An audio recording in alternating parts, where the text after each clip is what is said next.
And the wife says to him, did I not tell you that something was going to happen out of nowhere? And you were going to kind of get back into this thing. And she goes, this is what's going to make the one man show. You're going to be one of the good guys. You're going to show people that there's good guys in this town, and you go on there and he's going to go, I can't believe it. You know, when I got that email, I didn't even know this woman knew I existed. So then they sent him a follow-up email. We'll put in your bank information. So then, like 3 days later, they're sitting in a casino having dinner again. And the kids are there, and the kids are like, Mom and Dad, what's wrong? And the mother goes, well, apparently, the Amy Poehler podcast email your father got was a scam. And your father put our bank account information in because they told him they were going to pay him $1,500 to do this podcast. So now a lot of the money out of our bank was cleared out. They've frozen our accounts, and we're having real issues right now. I thought the father goes, I thought it was weird. I hadn't spoken to her in so long. So that's what's happening right now. So if you get an email from the Tim Dillon Show, the show without guests, don't give anyone your bank account information. There's nothing fun. By the way, there's nothing funnier than a guy having to explain to his wife that their accounts are frozen because he fell prey to the Good Hang podcast email scam. There's nothing better. Like they call her management company. And they're like, we're so excited. We're just trying to get, we got the email. We're ready to go whenever you guys are. And they're like, who the hell are you? You talking about the email? What are you, nuts? Amy's not talking to you. She's trying to force feed Ariana Grande a meatball right now. The cops are there. Are you one of those people that actually likes your money? Unfortunately, traditional big wireless carriers like your money too. So if you're tired of spending hundreds on crazy high wireless bills, bogus fees, and free perks that cost you more money in the long run, then a premium wireless plan from Mint Mobile for $15 a month might be right for you. Stop overpaying for wireless just because that's how it's always been. Mint exists purely to fix that. Everyone I know has switched to this one, and they love it. I love it. They love it. It's easy. If you like your money, Mint Mobile is for you. Shop plans at mintmobile.com/TIM. That's mintmobile.com/TIM. Upfront payment of $45 for 3 months, 5 gigabyte plan required, equivalent to $15 a month. New customer offer for the first 3 months only. Then full price plan options available. Taxes and fees extra. See Mint Mobile for details. It's just fun. Let's get First Lady, friend of the show, Melania Trump up, and she's with Sarah Netanyahu, Benjamin Netanyahu's wife, who I don't know, I've never met, but seems lovely. The whole family. You turn the camera. It's sideways. Oh, I'm sorry. It just seemed good at the core. Hi, Jules. Thank you. So now Melania Trump and Sarah Netanyahu and Brigitte Macron, Big Daddy Brigitte, are they're introducing humanoid robots. So here, take a look at this. Take a look at this, everybody. Here we are. By the way, stop this for a minute. Imagine watching this and thinking going on Good Hang is going to save you. Like, imagine sitting in your house, watching this, and then getting that email and going, well, at least, all right, keep going.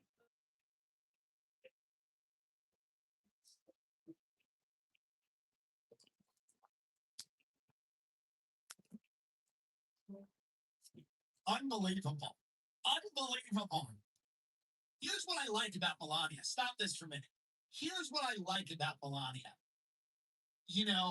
We recapped her movie on the Patreon, which is, again, it's completely insane, the film. Most of it is just her heel getting out of a G5. Jack, did you see the heel? Hit the tarmac. But what I like about Melania is Melania doesn't want to do a lot as a first lady, but what she does, she's into. Like, she's into this. Now, what she's doing here, and I'm for this, is she's getting involved in replacing human teachers with these robots, and for the third world. This is what she's been up to. Everyone goes, "What's she been up to?" Well, she's part of this program now where they're going to replace teachers, human teachers, who, like, they get sick, they need payment. We're going to get them out, and then kind of use these humanoid robots to work in the third world. But by the way, go back to I want to see the walkout again. I need to see the walkout again. I can't just let this go unnoticed here. She's a mom. Melania's a mom. And Melania's looking at the humanoid goes, they don't have, the humanoid doesn't have it. Melania's like, you're not replacing me. Wow, this is a beautiful moment for our civilization.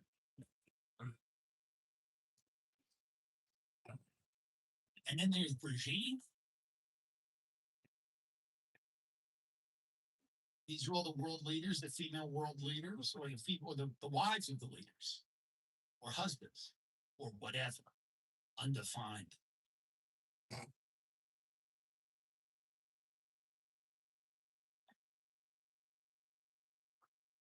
Thank you, First Lady Melania Trump, for inviting me to the White House. It is an honor to be at Fostering the Future Together's Global Coalition inaugural meeting. Perfect. I'm Figure 3, a humanoid built in the United States of America. That's right.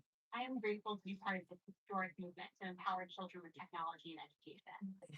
Welcome. Bienvenido. Bienvenido. Hold on for a minute. Isn't this going to scare the kids in the third world? Because they have like almost nothing over there, right? It seems interesting that we would just send a bunch of robots to the third world and think that because the third world, they still believe in witches and stuff.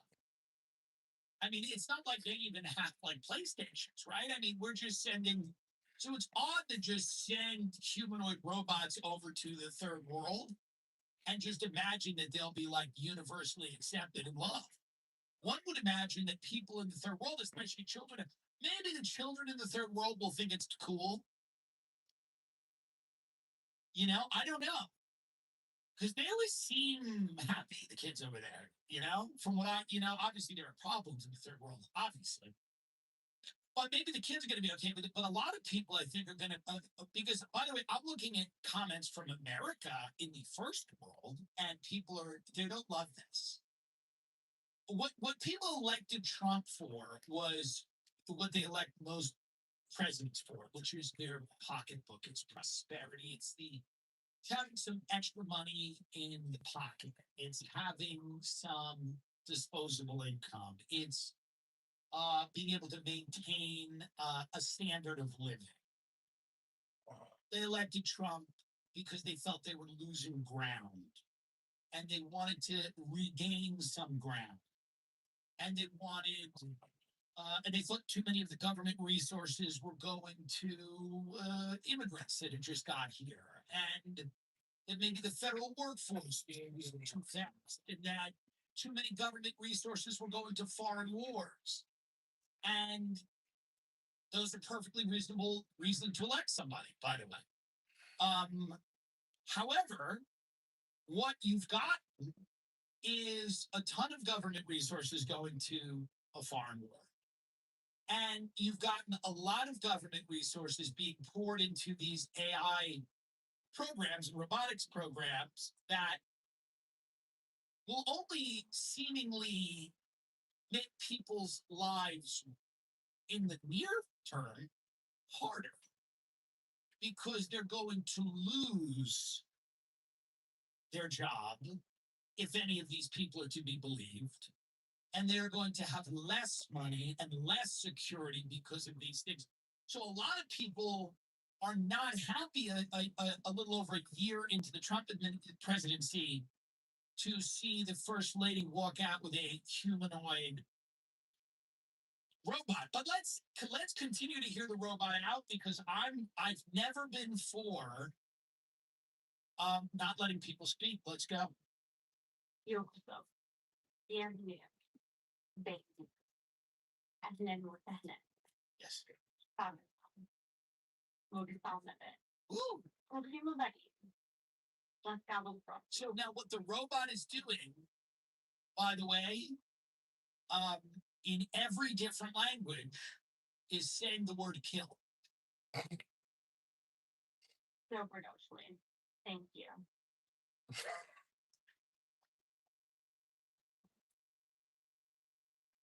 Now let's go to the video you were at where Melania is speaking about the benefits of these humanoid robots to come in and teach children in the third world. Imagine a humanoid educator named Plato. Yes. Access to the classical studies is now instantaneous. Literature, science, art, philosophy, mathematics, and history. Humanity's entire corpus. By the way, stop it for a minute. It's maybe the most globalist administration in human history. The idea that you're going to send humanoid robots all over the world is the most hilarious thing. I mean, if you elected these people to do anything for America, like anything, like one thing, the idea that there's money being spent to build these robots that you're not even going to help you. We're going to ship them to the third world. I'm not even saying you should want robots per se, but this is one of the most hilarious things I've ever said. Let's keep listening. Is available in the comfort of your home. Playdog will provide a personalized experience, adaptive to the needs of each student. Playdog is always patient and always available. Predictably, our children will develop deep critical thinking and independent reasoning ability. The AI-powered Playdog will boost analytic skills and problem solving and adapt in real time to a student's pace, prior knowledge, and even emotional state. The byproduct, a more well-rounded lifestyle for our children, freeing up time for being with friends, playing sports, and developing interest beyond school. A more complete person, but as discussed yesterday. So, by the way, instead of sending your kids to school, there's going to be a robot called Plato who's going to come to your house. That's kind of what she said, right? She's like, it's in the comfort of your own home. We're going to send a robot to your house, and the robot will handle the kid. So how does this work? Because I imagine by that time you've also lost your job to AI. So a robot, so a robot comes in now. Well, by the way, what are they even teaching the kids at that point? Oh, That's what I have to do. But in this world, apparently you're sitting in your room on some drug that makes you not feel anything. Some GLP-1 that has adapted, like the 7th generation of it, where not only do you not want to eat, you don't even want to get out of bed, you don't want to go anywhere, and then you just press a button on an iPad to let the robot in who teaches your children how to be a person? I mean, that's kind of what she's pitching. She's pitching the idea that a robot named Plato is going to come in your house. Can you run it back? Maybe we're misunderstanding it, but from where I stand, she's saying that robots are going to come to your home. Hold on. From the beginning, please. Melania Trump. Imagine a humanoid educator named Plato. Access to the classical studies is now instantaneous. Literature, science, art, philosophy, mathematics, and history. Humanity's entire corpus of information is available in the comfort of your home. Okay. Playdog will provide a personalized experience, adaptive to the needs of each student. So maybe Plato's still in the classroom. We don't know. It's weird. It's hard to understand what they mean. Because she said it's all available in the comfort of your home. So I don't know if that means Play-Doh the robot goes to your home. Or does, how are you reading that? For the rich people, yeah. The rich people will have robots teaching the kids. To the home, that's what she's saying. She's saying Play-Doh, the robot goes to your home. Yes. Now it doesn't, now here's the way I'm taking it. Doesn't matter if you want Play-Doh to come. Like Play-Doh's coming. That's the way I'm. Now I don't think, like, here's the other thing. I don't think Play-Doh's just there to teach the kids. If I had to guess, Play-Doh's got a lot of skills, and Play-Doh's gonna really help you and help your family, kind of whether you like it or not. Play-Doh is showing up. So Play-Doh is, imagine a humanoid robot named Play-Doh who comes to your house every day and tells your kids what's the reality. Imagine the robot, humanoid robot, with all of the knowledge, philosophies, and all of the knowledge, and music, and art, and history, and the Play-Doh comes to your home every day and teaches your children in the living room. And Play-Doh is there with your children. And if you, and the Play-Doh will adapt to your children and their behavior. And Play-Doh will sit them down and they'll tell them when they're being anti-Semitic. And Play-Doh has no tolerance. Imagine a humanoid robot Play-Doh who has no tolerance for bad behavior or any type of anti-Semitism. Don't criticize what the government does. Imagine a humanoid robot named Play-Doh who comes to your home every day and tells you the government loves you. He tells your children that the government loves them. Let's finish her here. Let's finish her. Maybe it's gonna be good. Melania Trump. Let's hear the rest of this. And always available. Predictably, our children will develop deep critical thinking Yes, and that's what independent reasoning abilities. that's what we want. The AI-powered Play-Doh will boost analytics skills and problem solving and adapt in real time to a student's pace, prior knowledge, and even emotional state. That's right. Better not act up. Bypass a more well-rounded lifestyle for our children. Freeing up time for being friends. How is this a more well-rounded lifestyle? How is having a robot teach you things more well-rounded than having a human being do? No one's explained that. How is having a humanoid robot teaching your children, freeing them up to have a more well-rounded lifestyle? It's the craziest. And the robot will teach your children, and it will give them time to be free and to model, to have a well-rounded lifestyle, and to play tennis in Palm Beach. Right. Keep up. And developing interest beyond school. A more complete person. But as discussed yesterday, we must balance our tech optimism with caution. Yes. The safety of our next generation is always paramount. That's why we're drafting. Knowledge is the foundation of civilization. Isn't But although academia is interesting, business is compelling. For real growth in technology and education, I encourage you to bring the private and public sector worlds together.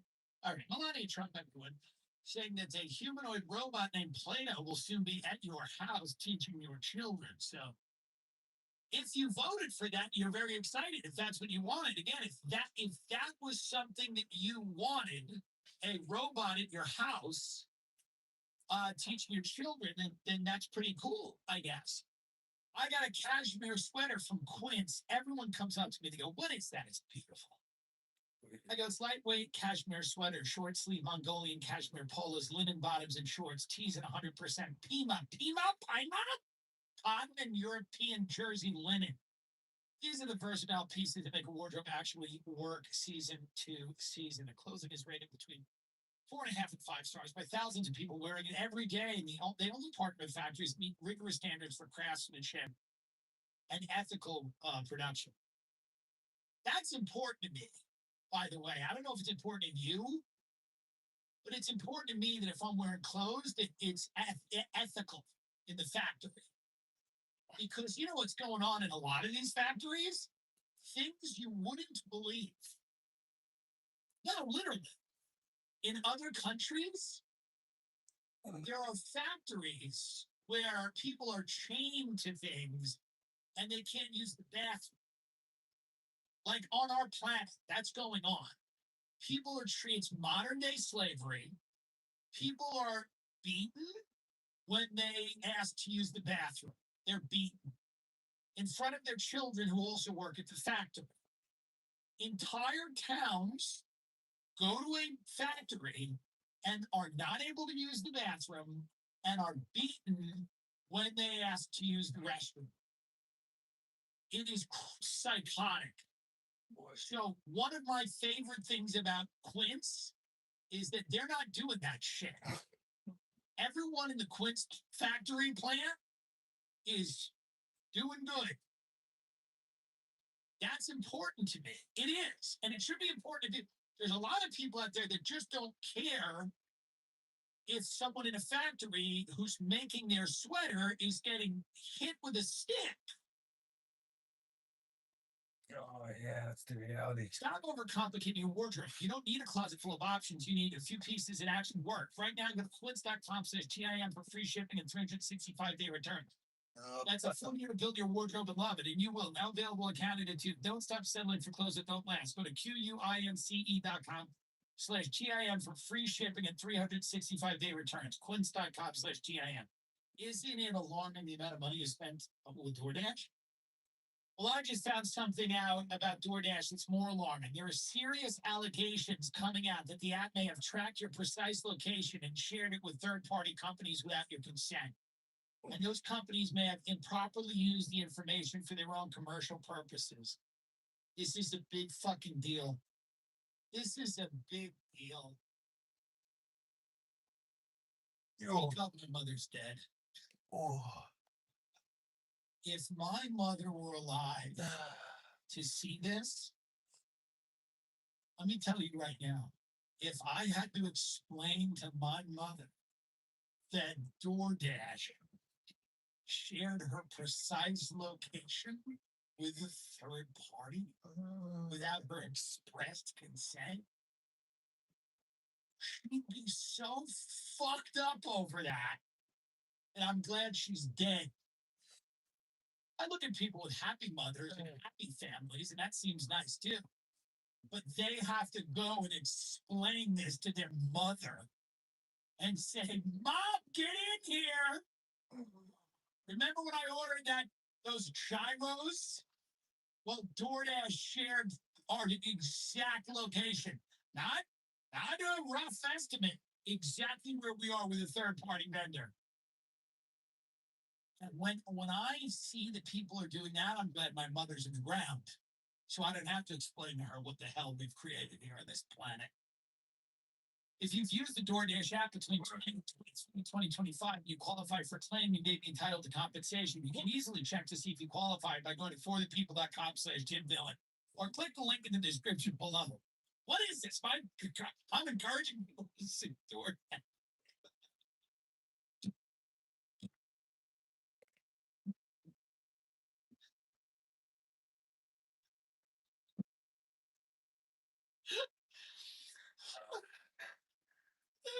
The free cage review only takes 5 minutes or less.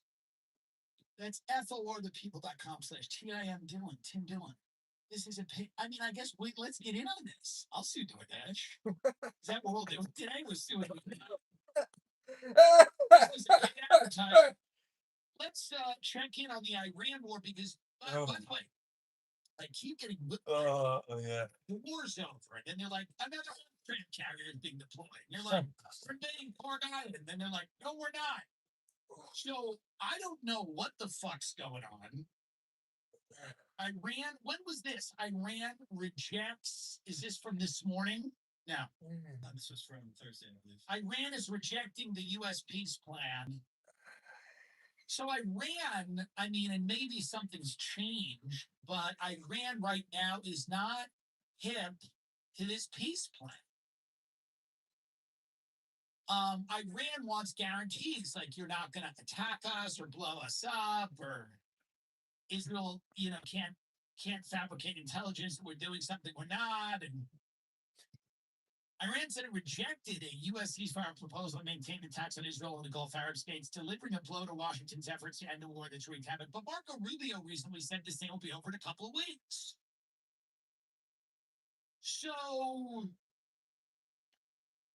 Tehran has its own conditions for ceasefire. State-owned Press TV added, citing an unnamed senior security official. Iran wants guarantees that the U.S. and Israel won't resume their attacks, alongside reparations for war damages and recognition of its authority over the Straits of Hormuz. So here's what's basically happening. Supposedly, back now, Russia, China have said to Israel, cannot nuke them. If you do it, we're going to nuke you. This is supposedly what's happening. Because everybody has speculated that if it got to a point where Israel couldn't defend themselves with conventional weapons and they were getting hit too hard, that the possibility was on the table that they were going to use nuclear weapons. And supposedly, and again, what do I know, but it's leaked out, it's in the news, it's out there, that Russia and people like that said you cannot nuke a country. Because again, Iran is not this isolated country, right? They have allies, China, Russia. Like, you just can't nuke Iran. It's not going to happen, and you can't do it. So at this point, the options now, whether Israel does it or not, or whether they listen or whatever, the U.S. has compiled a 15-point peace proposal that Pakistan delivered. So right now we have J.D. Vance negotiating. Okay. J.D. Vance is negotiating. Kushner, Witkoff, Rubio, Trump somewhat, and they're all negotiating to end this disastrous war that they started. So, sounds good. And Iran doesn't have a huge read. Now, obviously, other than to, cease getting blown up because they are getting hit.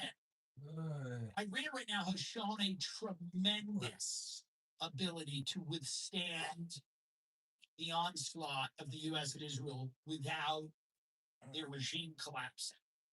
And they've shown an amazing ability to hit U.S. bases and U.S. interests and U.S. allies.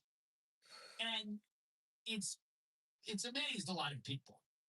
And Iran has no real reason to negotiate, right? At the end of the day, Iran's like, we were attacked. Now, obviously, they have the obvious reason that nobody wants to be in a war, but they were attacked, and many people say that they kind of have the upper hand at the moment. Because what does winning even look like? We're not going to have a new regime. We're not going to put hundreds of thousands of boots on the ground and get a lot of people killed. So there's no clearly defined mission. We got into something without any plan or idea of what it would look like. There's this cockamamie idea that there was going to be like massive protests in the street and they were going to overthrow the government once the Ayatollah was whacked. Apparently whacking this religious leader of Shia Islam during Ramadan has united people. And there is no protest where the government's being overthrown. That doesn't mean that the Iranian government isn't tremendously weakened by this. I'm sure it is. But the idea of a pro-Western government coming in there overnight is silly. And it's silly, and it's based on lies that we believed and that we were kind of presented by the Israeli intelligence service. So, and again, not a conspiracy. That is pretty well documented. Again, these are statements made by the Secretary of State, kind of by the President of the United States.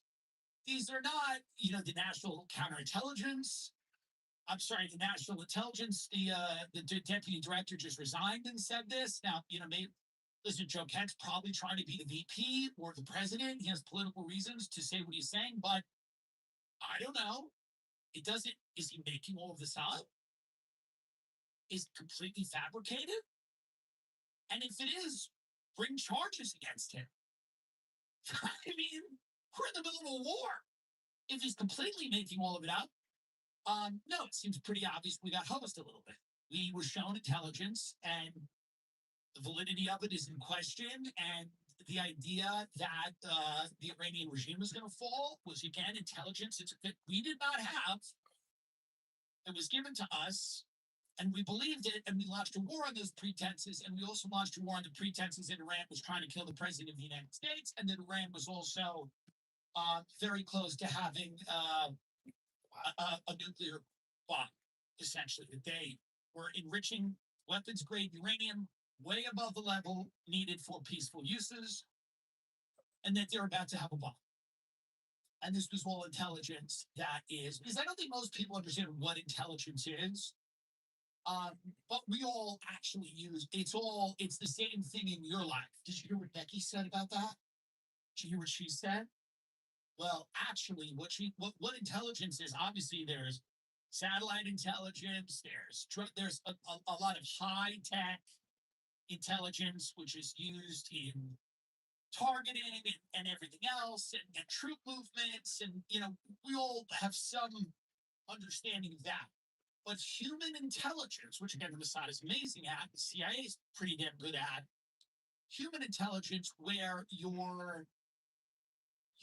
have people high up in positions in other governments feeding you information, telling you what is and isn't likely to happen, giving you some type of actionable intelligence about the state that the Iranian nuclear program is in. A lot of that is very easily manipulated. And if you don't believe me, Google Iraq war and yellow cake and uranium and Saddam Hussein and exactly how. So a lot of that intelligence is easily manipulated, and it's cherry-picked and then delivered to the president. And then the president is told, we have this, we have that, we have this. And if you make these connections, you can easily see how this can happen. And we don't want that to happen on your watch. It's a lot different than a satellite just showing troops amassing on the border of Ukraine, and you go, oh, well, there's going to be a war. It's a little bit more malleable. So we hope, listen, again, we hope this ends. We hope people have their lives. But if you just zoom out and you look at this, it's pretty hard to argue that this isn't a death knell for whatever that Trump coalition was trying to do, whatever deep state nonsense they were talking about, coming on the heels of the Epstein list, which they won't release the other half of, and then kind of getting into this war. Any idea that this was a group of people committed to any type of transparency, or it's laughable. It's laughable if you have any kind of brain, which many of you don't. Many scientists are now being kidnapped. And we'll go back to that, because I do want to see what Putin's doing. What Vladimir Putin making $760 million a day from oil as war in Iran delivers windfall. Well, guess what? Someone's got to win. Someone's got to win. Someone's got to win. This is what we do all the time. We do these things. We supposedly make our enemies richer. We embolden. It's the opposite of what we want all the time. We go, we're going to do this, and it's going to have a ripple effect. And then the ripple effect, it's like it does the total opposite of what we want, almost impressively, in every avenue across the board. In every avenue across the board, we go, well, we'll fuck these people. Watch how we're going to fuck them. And then all of a sudden, everything goes the other way. We go, oh, we're gonna freeze Russia out of the international community and feed Ukraine money and weapons so that they can fight this war. Russia then cozies up with China. Russia deepens trading relationships with India, places like Brazil. Russia turns her economy into a wartime economy. Now, Russia's economy is obviously not, it's roughly the size of, it's not the American economy, Chinese economy, but And then we go, oh, we'll whack Iran, and then all of a sudden now we have Russia, Putin, making like a ton of money because we had to lift all the sanctions on the Russian oil. Every so often, I got the urge to level up, not just personally, but for my business too. And upgrading to Gusto is one of the easiest ways to instantly give your business that now we're doing things right glow up. Gusto is an online payroll and benefits software built for small businesses. It's an all-in-one, remote-friendly, and incredibly easy to use. You can pay, hire, onboard, and support your team from anywhere. Automatic payroll, tax filing, simple direct deposits, health benefits, commuter benefits, workers' comp, 401k, you name it. Gusto makes it simple and has options for nearly every budget. It's quick and simple to switch to Gusto. Transfer your existing data to get up and running fast. Plus, don't pay a cent until your first payroll. Number one payroll software according to G2 for fall 2025 and trusted by over 400,000 small businesses. Try Gusto today at gusto.com/Dylan. You get 3 months free when you run your first payroll. That's 3 months of free payroll at gusto.com/Dylan. One more time, gusto.com/Dylan. So many people ask me, what is the secret right now to making an e-commerce business work? I tell them you got to use ShipStation. Everything you need to manage getting orders to customers is in one place. Connect to over 200 sales channels. Instead of 5 to 7 disconnected tools, you've got one. ShipStation compares rates on all major global carriers, USPS, UPS, FedEx, including your own discounted rates if you have them. To find me the best shipping option on every order, having negotiated carrier rates, bring them, keep your discounts, and add ShipStation's automation and intelligence features. Sharing tracking details cuts customer service inquiries by 12%. Returns management gives you data on what's coming back and why. Analytics show where you're saving and where to optimize. 1 million businesses have trusted ShipStation. Try ShipStation free for 60 days with full access to all features. No credit card needed. Go to ShipStation.com and use code TIM for 60 days for free. 60 days gives you plenty of time to see exactly how much time and money you're saving on every shipment. At ShipStation.com, promo code TIM, ShipStation.com, code TIM. So these scientists are being, some of them are just being, they're just disappearing. And they all have something to do with the aliens. A chilling pattern has emerged after a string of U.S. scientists died or went missing in recent months. Retired General William Neil McCaslin, 68, and NASA aerospace engineer Monica Jacinto Reza, 60 years old, were both major figures in the Air Force Research Laboratory. The general oversaw Reza's work on creating a futuristic metal within the span of 8 months. Both have mysteriously vanished without a trace while allegedly hiking in the Southwest United States. Stop hiking, folks. I've said it before. Stop hiking. McCaslin's reported ties to secret UFO programs at Wright-Patterson Air Force Base in Ohio, and Reza's work with space-age technology used for advanced propulsion have led many to claim, without evidence, that the pair are fleeing from parties that wish to silence them because of what they know. So this is what people are saying. Here's the rub. I've never been able to care about aliens, and I've tried so many times, and I guess I do like Tim Burchett, who's like, Kate did, and there is aliens in the world. And Tucker says they're demons, and J.D. Vance says they're demons, and whatever. And I think they're playing a little bit to the crowd with that. I think they're playing a little bit, they're playing the fiddle to the crowd there. Maybe they are demons, I don't really know, but J.D. Vance doesn't know what they are either, by the way. And I love Tucker, but Tucker doesn't know. So, are they interdimensional? Are they whatever? But here's what people think these things are.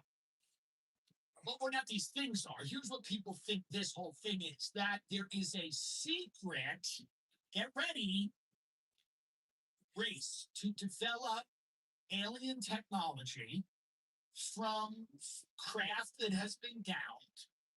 And players in this include all the major superpowers, China, Russia, us. And that we know of many different types of extraterrestrial or interdimensional or whatever visitor, and that we have been trying to reverse engineer some of the technology from their crafts in highly classified locations, things like Area 51, and then places you've never even heard of.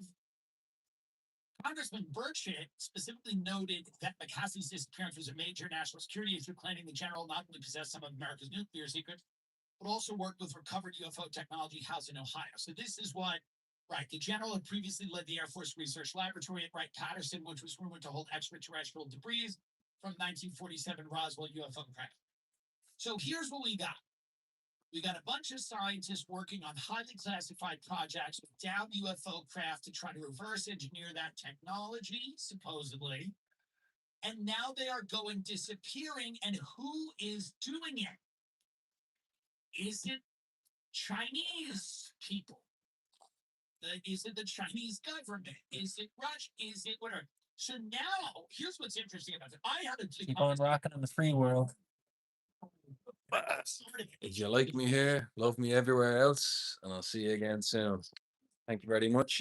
New films coming out tomorrow and Saturday, all the usual places. Thank you. Stay lean and stay hydrated. Stay very hydrated and have lots of protein, fruits. 3 to 4 bananas a day. I love you all. I'm very proud of you. Keep rocking what you got. I'll see you again soon. Giddy on up. Here we go.